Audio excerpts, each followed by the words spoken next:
بسم اللہ الرحمن الرحیم۔ معزز ناظرین اکرام، السلام علیکم ورحمۃ اللہ وبرکاتہ۔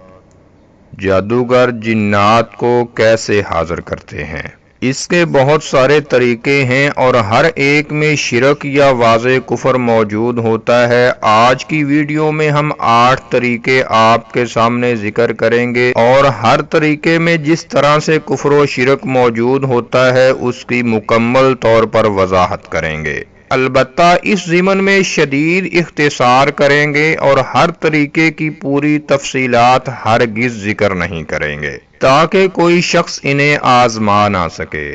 ناظرین اکرام، ہر طریقے میں جو کفر و شرک موجود ہوتا ہے اس کی وضاحت کرنے کی ضرورت اس لیے محسوس ہوئی کہ کئی لوگ قرآنی علاج اور جادو میں فرق نہیں کر پاتے، حالانکہ پہلا طریقہ علاج ایمانی اور دوسرا شیطانی ہے، اور اس سلسلے میں مزید ابہام اس وقت پیدا ہو جاتا ہے جب کئی جادوگر اپنے کفریہ تعویذات آہستہ آواز میں اور قرآنی آیات اونچی آواز میں پڑھتے ہیں۔ چنانچہ مریض سمجھتا ہے کہ اس کا علاج قرآن کے ذریعے ہو رہا ہے، حالانکہ حقیقتاً ایسا نہیں ہوتا۔ الغرض ہمارا مندرجہ ذیل طریقے ذکر کرنے کا مقصد یہ ہے کہ میرے مسلمان بھائی گمراہی اور شر کے راستوں سے بچ جائیں اور مجرم پیشہ لوگوں کا راستہ کھل کر سامنے آ جائے۔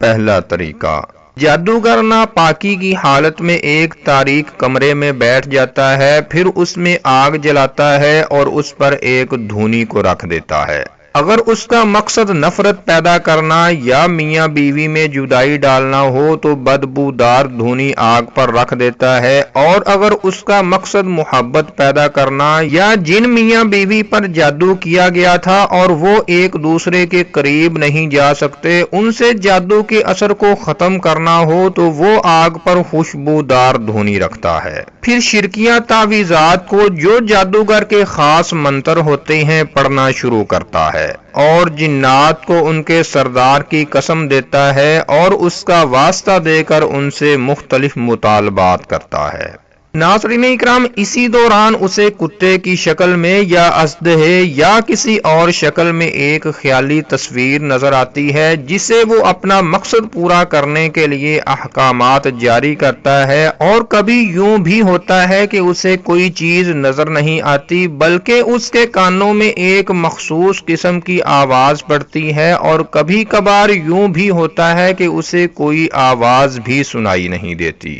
اور اسے جس شخص پر جادو کرنا ہوتا ہے اس کے بال یا اس کا کوئی کپڑا منگوا لیتا ہے جس سے اس شخص کے پسینے کی بو آ رہی ہوتی ہے، اور پھر اسے جو کچھ کرنا ہوتا ہے اس کے متعلق وہ جنات کو حکم جاری کر دیتا ہے۔ اس طریقے میں درج ذیل باتیں نمایاں ہیں۔ پہلے نمبر پر جنات تاریک کمروں کو پسند کرتے ہیں۔ دوسرے نمبر پر جنات کو ایسی دھونی کی بو سے غذا ملتی ہے جس پر بسم اللہ نہ پڑی گئی ہو۔ تیسرے نمبر پر جنات ناپاکی کو پسند کرتے ہیں اور شیطان ناپاک لوگوں کے بہت قریب ہوتے ہیں۔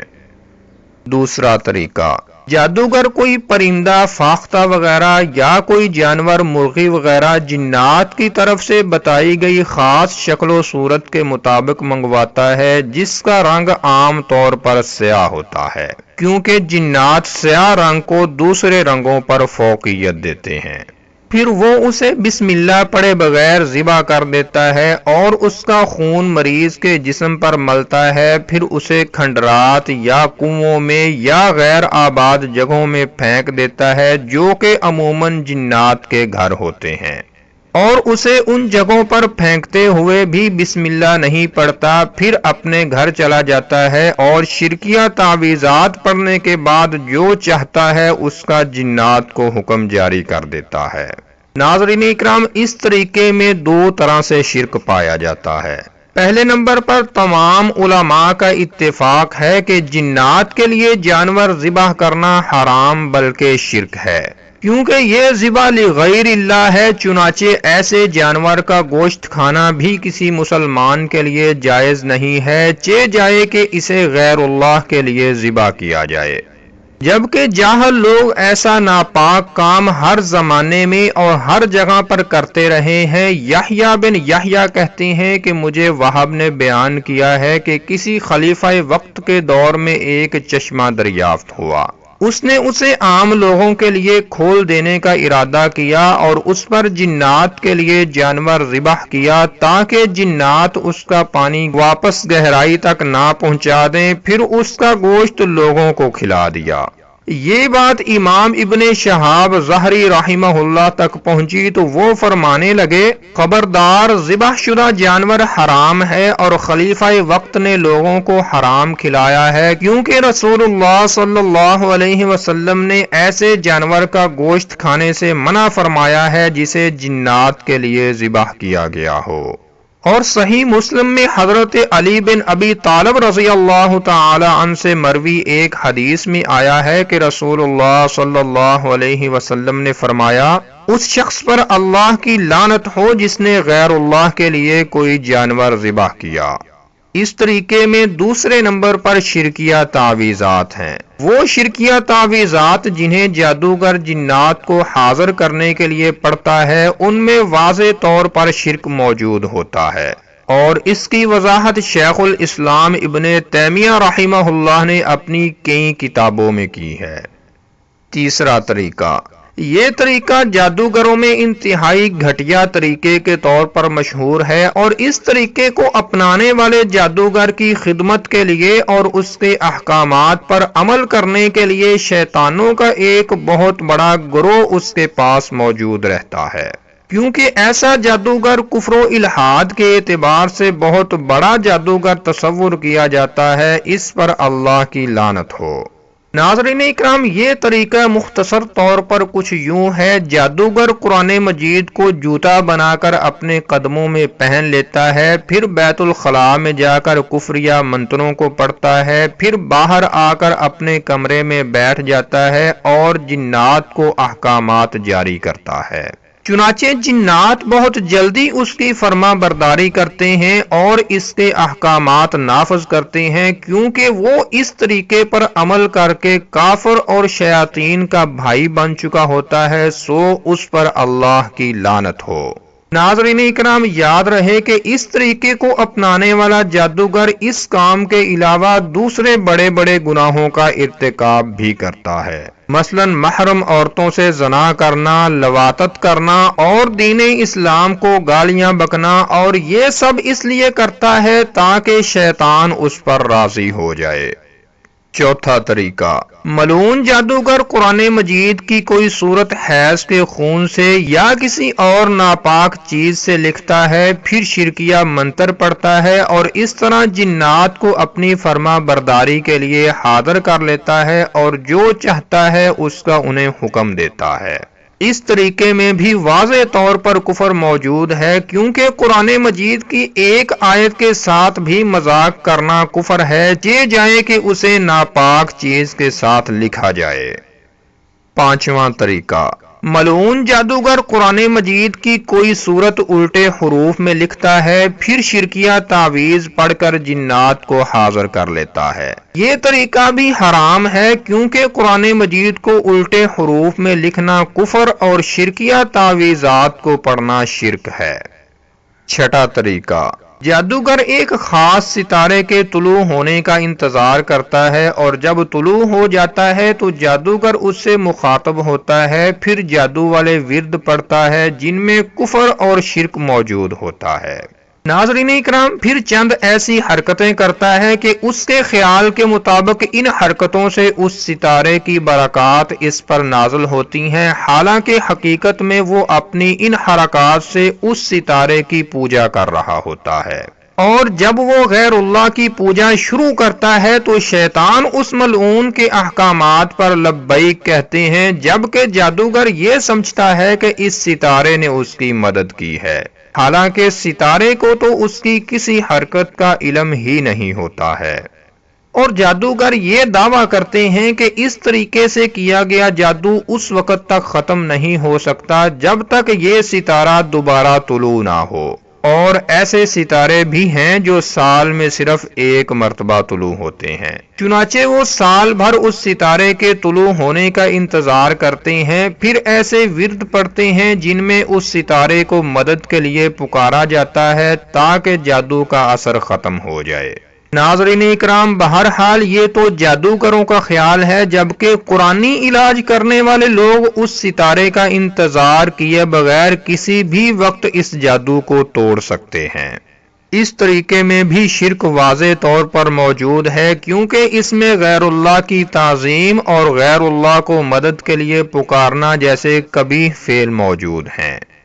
7واں طریقہ، جادوگر ایک نابالغ بچے کو جو بے وضو ہوتا ہے اپنے سامنے بٹھا لیتا ہے، پھر اس کی بائیں ہتھیلی پر ایک سرکل بناتا ہے اور اس کے اردا گرد چاروں طرف جادو والے منتر لکھتا ہے، پھر اس کے بالکل درمیان میں تیل اور نیلگوں پتے یا تیل اور روشنائی رکھ دیتا ہے، پھر ایک لمبے کاغذ پر مفرد حروف کے ساتھ جادو والے چند منتر لکھتا ہے اور اسے بچے کے چہرے پر رکھ کر اس کے سر پر ٹوپی پہنا دیتا ہے تاکہ وہ ورقہ گرنے نہ پائے، اور پھر بچے کو ایک بھاری چادر کے ساتھ ڈھانپ دیتا ہے۔ اس کے بعد وہ اپنے کفریہ ورد پڑھنا شروع کر دیتا ہے، جبکہ بچے کو اپنی ہتھیلی پر دیکھنا ہوتا ہے، حالانکہ اندھیرے کی وجہ سے اسے کچھ نظر نہیں آ رہا ہوتا۔ اچانک بچہ محسوس کرتا ہے کہ روشنی پھیل گئی ہے اور اس کی ہتھیلی میں کچھ شکلیں حرکت کرتی ہوئی نظر آتی ہیں۔